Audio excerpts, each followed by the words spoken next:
প্রথমে নিজেদের টাকা দিয়ে বাজার থেকে সাবু কিনে আনতে হয়, তারপর সাবুটাকে জাল দিয়ে রেখে দিতে হয়। ঠান্ডা হওয়ার পর পরের দিন এরকম একটি নেটের সাহায্যে সাবুটাকে ছেঁকে নিতে হয়, কারণ সাবুর মধ্যে অনেক নোংরা থাকে। তারপর আমরা এই 12 হাত কাপড়কে ধীরে ধীরে এই সাবুগুলো মাখিয়ে নিই পুরো শাড়িটাকে। মাখানো হয়ে গেলে শাড়িটাকে দুদিকে দড়ির সাহায্যে এইভাবে সমস্ত কাপড়গুলোকে রোদে একটু বাউসাতে দিই। তারপর কাপড়টাকে পুরো সোজা করে দিই রোদের মধ্যে। এই যে দুদিকে সুচ লাগানো আছে কাঠির সঙ্গে, যাতে শাড়িটা ঠিকঠাকভাবে সোজা থাকে। তারপর এই শাড়িগুলোকে আমরা ভাঁজ করে নিই।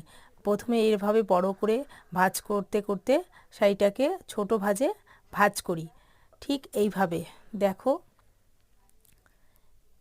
এই যে তারপরে এই শাড়িটাকে ছোটোভাবে ভাঁজ করি এবং এই শাড়িগুলোকে মহাজন বাড়ি নিয়ে যাওয়া হয়। তারপর মহাজন কিছু পারিশ্রমিক দেয়। এইভাবে